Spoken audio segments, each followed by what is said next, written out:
बस यही वो पल था। कुछ राघव के अंदर टूट गया। उसने अचानक करवट ली और पूरी ताकत से कार के खुले दरवाजे पर मुक्का दे मारा। ड्राम कांच चकनाचूर होकर बिखर गया।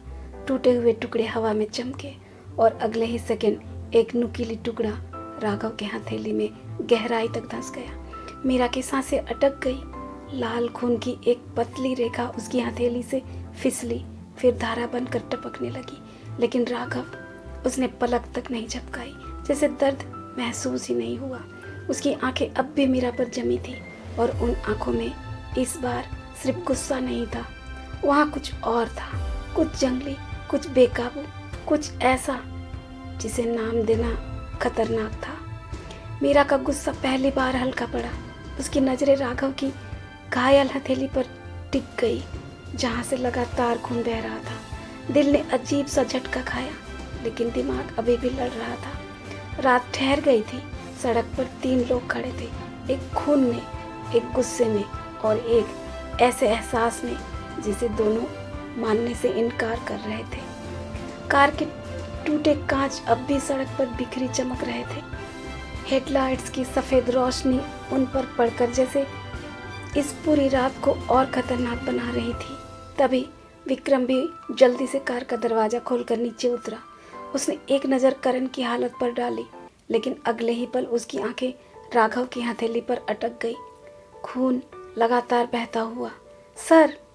वो लगभग दौड़ता हुआ उसकी तरफ बढ़ा, लेकिन राघव ने बिना उसकी तरफ देखे ही अपना घायल हाथ थोड़ा उठाया, जैसे आदेश दे रहा हो, रुको। विक्रम ठिठक गया। उसने पहली बार महसूस किया, यह सिर्फ गुस्सा नहीं है, ये कुछ और है। क्योंकि राघव की नज़र अब भी मीरा पर जमी हुई थी, ऐसे नज़र जो हटना ही नहीं चाहती थी। मीरा का पूरा शरीर सूखे पत्ते की तरह कांप रहा था। उसका एक हाथ अनजाने में उसके होंठों पर चला गया, जैसे वो अपनी ही घबराई सांसों को रोकना चाहती हो। उसकी आंखें फैली हुई थी। राघव की हथेली से गिरती हर बूंद जैसे सीधे उसके दिल पर गिर रही थी। धक धक, दिल बेकाबू होकर धड़क रहा था। उसकी आंखों में डर था, लेकिन सिर्फ डर नहीं, कुछ और भी था। कुछ ऐसा जिसे वो खुद समझना नहीं चाहती थी। तभी उसने देखा, राघव ने विक्रम को भी पास आने से रोक दिया। क्यों? मीरा की भवें हल्की सिकुड़ी। एक पल के लिए उसने विक्रम की तरफ देखा, फिर अचानक मुड़ी और तेज कदमों से कार की ओर बढ़ गई। दरवाज़ा आधा खुला था। वो बिना सोचे अंदर झुकी और सीट कवर का पतला कपड़ा जोर से खींच लिया। कपड़ा फट गया। बस अगले ही सेकंड वो दौड़ रही थी, सीधे राघव की तरफ। मीरा को अपनी तरफ आते देख राघव की आंखों में एक पल को अजीब सी हलचल हुई। वो एक कदम पीछे हो गया, जैसे उससे दूरी बनाना जरूरी हो। उसने घायल हाथ और पीछे कर लिया और दूसरे हाथ की उंगली उठाकर इशारा किया। वहीं रुक जाओ। उसकी आवाज़ दांत भीज कर निकली। स्टे अवे, मुझे छूने की कोशिश भी मत करना। हर शब्द में नफरत थी, दीवार जैसी। मीरा वहीं रुक गई, जैसे किसी ने उसके पैरों में कील ठोक दी हो। उसकी आंखें धीरे धीरे उठी और राघव के चेहरे पर टिक गई। वो चेहरा जिस पर दर्द का एक भाव तक नहीं था, बस कठोरता। लेकिन मीरा की आंखों में नमी उतर आई, एक चमक जो हटता पैदा होती है जब दिल दिमाग से लड़ने लगे। उसने खुद से कहा, रुक जाओ, लेकिन अगले ही पल उसके कदम खुद ब खुद चल पड़े। तेज, बिना इजाजत वो सीधे राघव के सामने आकर रुकी और इससे पहले कि राघव कुछ समझ पाता, उसने उसका घायल हाथ पकड़ लिया। राघव का पूरा शरीर जैसे एक झटके से सख्त हो गया। विक्रम की सांसें अटक गई, लेकिन मीरा ने किसी को नहीं देखा। उसकी उंगलियां बहुत सावधानी से राघव की हथेली के आसपास टिकी थी, जैसे वो कांच को नहीं, उस दर्द को छू रही हो। छोड़ो, राघव गुर्राया। हाथ खींचने की कोशिश की, लेकिन मीरा की पकड़ उम्मीद से ज़्यादा मजबूत थी। बस वो पहली बार उस पर फट पड़ी। आवाज़ कांप रही थी, पर आदेश जैसी थी, एक शब्द और नहीं। राघव ठिठक गया, शायद पहली बार। मीरा ने फटा हुआ कपड़ा उसकी हथेली पर कसकर लपेटना शुरू किया। खून तुरंत कपड़े में फैलने लगा।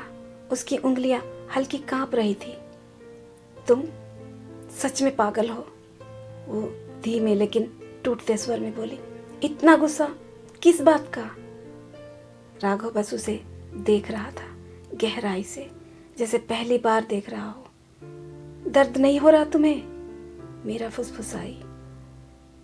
राघव के होंठ हल्के तिरछे हुए। तुम्हें क्या फर्क पड़ता है? ये वार सीधा था।